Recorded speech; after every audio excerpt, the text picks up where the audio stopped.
کہ ایک شخص جب یہ دیکھتا ہے کہ جب بھی بلاوا آیا اور میں اپنی کم ہمتی کی وجہ سے بیٹھا رہ گیا، پیچھے رہ گیا، کچھ لوگ ایسے ہیں کہ جو فوراً لبیک کہتے ہیں، انہیں کوئی مصلحتوں کی فکر نہیں، انہیں جان اور مال پیارا نہیں، انہیں کوئی بھی دائیں بائیں دیکھنے کی ضرورت محسوس نہیں ہوتی، کہ واپس نہیں پھیرا کوئی فرمان جنوں کا، اور تنہا نہیں لوٹی کبھی آواز جرس کی۔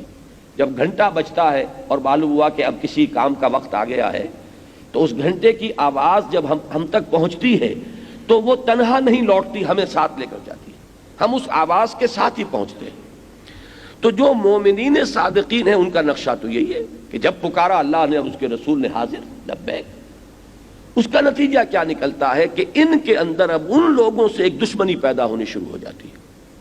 یہ لوگ ہیں جن کی وجہ سے ہماری کمزوری نمایاں ہو رہی ہے۔ اگر سب بیٹھے رہ جاتے، کوئی بھی نہ اٹھتا، تو ظاہر بات ہے کہ سب برابر تھے۔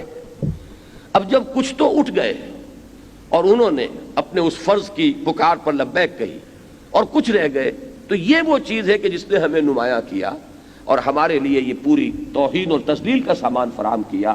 لہذا ان سے ایک بغض، ان سے ایک عداوت، ان سے ایک دشمنی، یہ اب دل میں پیدا ہونی شروع ہو جاتی ہے۔ یہ وہ چیز ہے جس کو کہ سورہ بقرہ میں کہا گیا نا، کہ ان سے کہا گیا کہ کیوں نہیں ایمان لاتے جیسے دوسرے لوگ ایمان لائے ہیں، تو انہوں نے کہا انؤمن کما آمن السفہاء، کیا ہم ایمان لائیں جیسے یہ بے وقوف لوگ ایمان لائیں؟ یہ تو بالکل فینیٹکس ہیں، ان کو کچھ ہوش نہیں، انہیں اپنے بھلے برے کی تمیز نہیں، انہیں اپنے مستقبل کی فکر نہیں، انہیں اپنی جان کا خیال نہیں، انہیں اپنے اولاد کا خیال نہیں، انہیں اپنی اولاد کے مستقبل کا خیال نہیں، تو دیوانے ہیں۔ انؤمن کما آمن السفہاء الا انہم هم السفہاء ولکن لا یعلمون۔ یہ جو ان کی کیفیت تھی کہ وہ اہل ایمان پر اب زبان تان دراز کرتے تھے، پاگل ہو گئے ہیں، دماغ خراب ہو گیا ہے، فینیٹکس ہیں، ان لوگوں کو تو غر ہؤلاء دینہم، ان کے دین نے ان کی مت مار دی ہے، ان کی عقل جو ہے وہ اب قائم نہیں رہی ہے۔ اور ظاہر بات ہے کہ اس میں اس پرسنل عداوت اور دشمنی اور بغض کا سب سے بڑا ہدف محمد الرسول اللہ کی ذات بنتی تھی۔ انہوں نے ہمیں اس مصیبت میں مبتلا کیا ہے۔